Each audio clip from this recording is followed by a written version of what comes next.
Começa agora a rubrica Última Fronteira com Miguel Gonçalves, hoje a partir da RTP em Castelo Branco. Miguel, bom dia. E começamos por falar de estrelas raras e fotografias de bebés planetas. Que novidades tens? Olha, falamos com muita alegria de duas investigações em que estiveram incluídos astrónomos portugueses ou astrónomos que trabalham em instituições portuguesas e que utilizaram telescópios mais potentes que nós conhecemos hoje para revelar um bocadinho mais sobre este cosmos que nos rodeia e de que somos parte. E então a primeira investigação leva-nos até ao telescópio espacial TESS, que foi originalmente pensado, planeado para ser um caçador de exoplanetas, mas como mede no fundo o brilho da passagem de planetas à frente de uma estrela, é também um telescópio perfeito para estudar as próprias estrelas.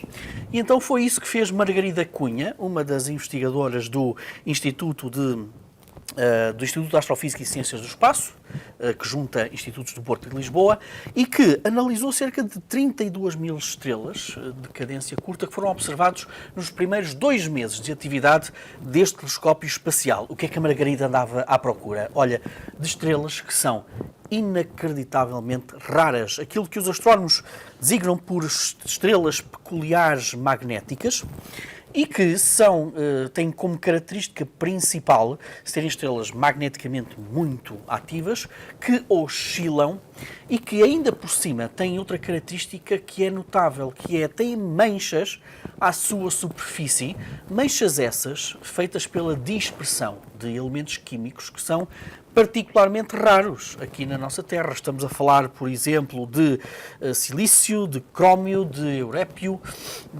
aliás, e, portanto, estas estrelas correspondem a uma fração muito reduzida das estrelas que nós conhecemos com esta temperatura. E o que fez a Margarida Cunha e a sua equipa foi descobrir precisamente 5 destas estrelas raras. E o que é notável é, com a tecnologia precisamente do TESS, tentar perceber a oscilação destas estrelas, e isto são os mapas, no fundo, os resultados científicos desse tipo de estrelas, e tentar perceber o porquê da existência e o porquê desta dispersão de elementos químicos à sua superfície. Porque isso até afeta o brilho que nós conseguimos medir aqui na Terra. E o que fez esta equipa foi utilizar uma técnica notável chamada asterosismologia, em que, no fundo, quem diria? Sim, há sismos nas estrelas. Sismos que ocorrem quando nós temos ali a conversão de energia térmica em energia cinética, e tal como os sismos aqui na Terra, ajudam a perceber a estrutura interna das estrelas.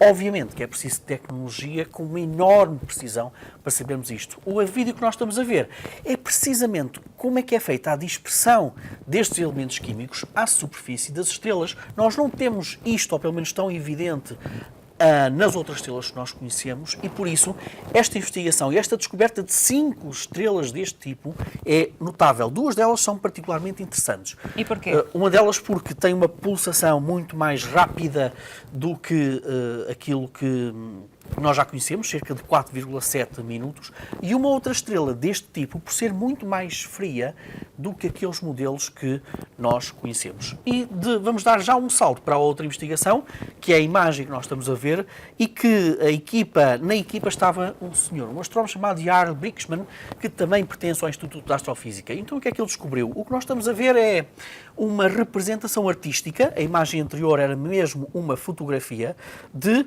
2 planetas. É a segunda vez, aliás, que nós conseguimos fotografar diretamente um sistema planetário com 2 planetas. E, portanto, a imagem azul que nós vimos antes era precisamente uma imagem dessa fotografia direta. Nós já conhecíamos um planeta à volta desta estrela, chamada PDS-70, um planeta, o PDS-B, é uma distância de cerca de 3,2 mil milhões de quilómetros da estrela. Se nós colocássemos aqui o sistema solar, seria o mesmo que encontrar este planeta à distância mais ou menos do nosso Neptuno. E agora foi descoberto um outro planeta, mais distante, a cerca de 5,3 mil milhões de distância desta estrela. E, portanto, é sobretudo notável porque é muito difícil nós termos fotografias diretas diretas de planetas à volta de estrelas. E, portanto, este é apenas o segundo caso que nós conhecemos de uma fotografia direta de um sistema com mais do que um planeta à volta da estrela. Outra peculiaridade desta fotografia, o que nós estamos a ver, nós vimos foi a fotografia de um sistema muito bebé. Estamos a falar de uma estrela muito bebé, com alguns milhões de anos, estamos a falar de planetas que se estão a formar à volta de uma estrela bebé e, portanto, eles são também planetas bebés. E o que aquela fotografia mostra também são cavidades.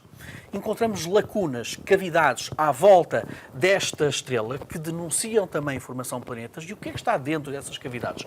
Encontramos também planetas. E, portanto, duas investigações notáveis de dois exemplos, um de estrelas raras e outra de fotografias extraordinárias com portugueses também pelo meio. Miguel, e vais também revelar dados do Observatório Raio-X Chandra da NASA que ajudaram em algumas revelações e pergunto quais são. Olha, vamos primeiramente a Markarian. É um nome extraordinário. Markarian 1216. São, de facto, duas investigações do Chandra e o primeiro leva-nos até uma galáxia que é absolutamente extraordinária. Porquê? Estamos a falar de uma galáxia que tem, na sua grande maioria, é esta que nós estamos a ver, na sua grande maioria, estrelas muito, muito, muito antigas. Estrelas que se formaram quando o universo ainda estava dentro dos seus primeiros 10% da sua vida. E pensa-se, isto é uma imagem raio-x, precisamente do Chandra, dessa galáxia, e pensa-se que estas galáxias são descendentes de um tipo de galáxias chamadas pepitas vermelhas e que nasceram muito, muito no início do Big Bang, no início do universo, e que depois mantiveram-se inalterada nos seguintes 10 mil milhões de anos.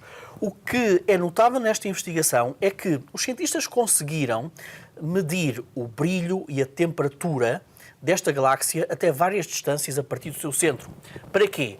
Para tentar mapear também a misteriosa matéria escura, que é um dos maiores componentes do universo e que os cientistas pouco sabem sobre a mesma. E o que é que descobriram e que é notável nesta descoberta? É que existe um halo muito denso, muito mais concentrado do que aquilo que eles esperavam e que diziam os modelos de matéria escura, precisamente no coração desta galáxia. Ora, isto diz, em primeiro lugar, que, de facto, esta galáxia vem de uma pepita vermelha, porque é uma galáxia que não teve mais nenhuma interação, não teve propriamente muita evolução ao longo dos 10 mil milhões de anos depois do seu início, da sua formação. E isto é fundamental para nós percebermos também com os modelos das galáxias que nós temos no nosso tempo. Porque nós sabemos que, por exemplo, na nossa própria galáxia da Via Láctea, nós temos um halo de matéria escura, não tão no centro da nossa galáxia, mas sim no redor do exterior, um halo de matéria escura no redor da nossa Via Láctea e não no seu centro. E, portanto, o que nos conta esta investigação é que esta galáxia teve uma evolução muito diferente das galáxias que nós conhecemos presentemente. O que é que originou isso? Nós ainda não fazemos a mínima ideia, mas é bom termos descoberto. Entretanto, temos esta animação absolutamente extraordinária, porque é também um outro resultado do telescópio espacial Chandra. Pela primeira vez foi identificada e caracterizada uma erupção na atmosfera de uma estrela ativa. Nós também temos disso no nosso Sol, as chamadas injeções de massa coronal. Olha, isto é uma imagem precisamente de uma dessas injeções do nosso Sol, só que até hoje nós não tínhamos registro. Obviamente que sabíamos que isto também acontecia nas outras estrelas, mas não tínhamos este registro tão explícito deste tipo de explosões à superfície das estrelas. E, portanto, aquilo que nós estamos a ver, isto é uma fotografia, o anterior era uma animação, e os cientistas leem isto a partir disto que nós estamos a ver neste momento, de gráficos da emissão de energia a partir de uma estrela. E, portanto, vivemos numa época em que os nossos telescópios também já conseguem medir, verificar eventos que nós conhecemos no nosso próprio Sol, mas agora também conseguimos medir em estrelas que estão distantes de nós. Olha, isto é uma estrela ativa que está a cerca de 450 anos-luz de distância. Miguel, estamos na reta final. Um minuto para partilhares connosco a sugestão, a ideia que marca a semana. Olha, é uma daquelas imagens cósmicas que poderia ser praticamente uma obra de arte. Aquilo que nós vamos ver é um mapa do nosso céu em raio-x, tirada por um telescópio que está a bordo da Estação Espacial Internacional. Estes arcos que nós estamos a ver, no fundo, também correspondem à órbita da Estação Espacial Internacional, porque este é um telescópio que está constantemente a medir as fontes de raio-x, e os pontos mais brilhantes que nós estamos a ver são precisamente fontes de raio-x que nós já conhecemos. Na imagem seguinte, aqui está, nós conseguimos identificar precisamente estes pontos da nossa galáxia, onde temos uma superior brilho em raio-x e, portanto, podia ser uma obra de arte. Uma nota final para dar os parabéns ao Dark Sky Alqueva, porque ganhou o prémio, um dos prémios do World Travel Awards, o projeto sediado no Baixo Alentejo, e, portanto, um grande abraço de parabéns ao Miguel Claro, à Apolónia Rodrigues, por esta distinção e que prova que Portugal também pode ser um destino particularmente interessante em termos turísticos e juntar o turismo com a astronomia. A astronomia que regressa ao Bom Dia Portugal no próximo domingo. Obrigada, Miguel. Obrigado.